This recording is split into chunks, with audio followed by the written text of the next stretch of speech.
Hoje, narraremos, nesse 22 de fevereiro, a vida de Santa Margarida de Cortona, da Ordem Terceira Franciscana, nascida entre os anos 1247 e 1297, data do seu falecimento.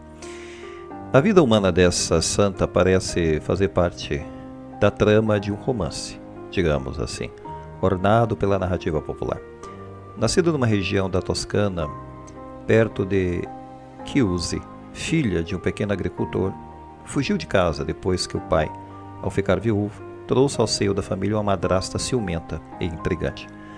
Aos 18 anos, Margarida passou a coabitar com o jovem Arsênio, no castelo de Montepulciano, assim vivendo ao longo de 9 anos e indiferente aos escândalos, pôs no mundo então um filho. O amante foi assassinado em meio a uma das muitas lutas entre guelfos e gibelinos, ou, segundo a versão de outros historiadores, num acerto de contas com um clã rival. O cãozinho da família conduziu Margarida ao encontro do corpo de Arsênio, oculto sobre as folhagens, aos pés de um carvalho. Margarida então decidiu mudar de vida, após a morte do seu esposo.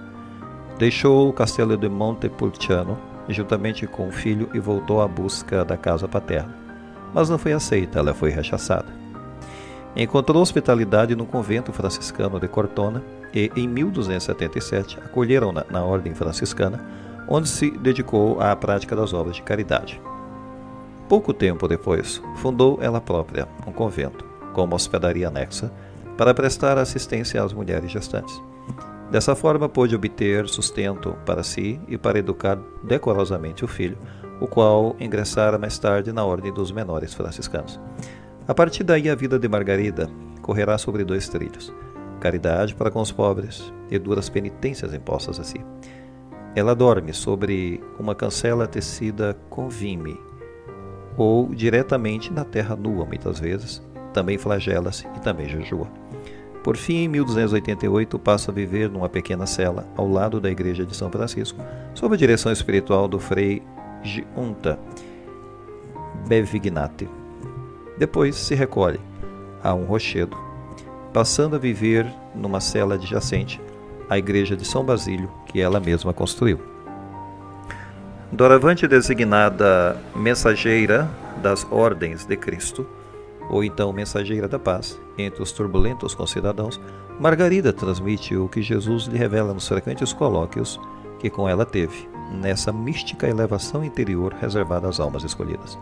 Por ocasião de sua morte, sobrevinda a 22 de fevereiro, foi sepultada na igreja de São Basílio, depois no novo templo a ela dedicado, o qual, em 1927, foi elevado à dignidade de basílica.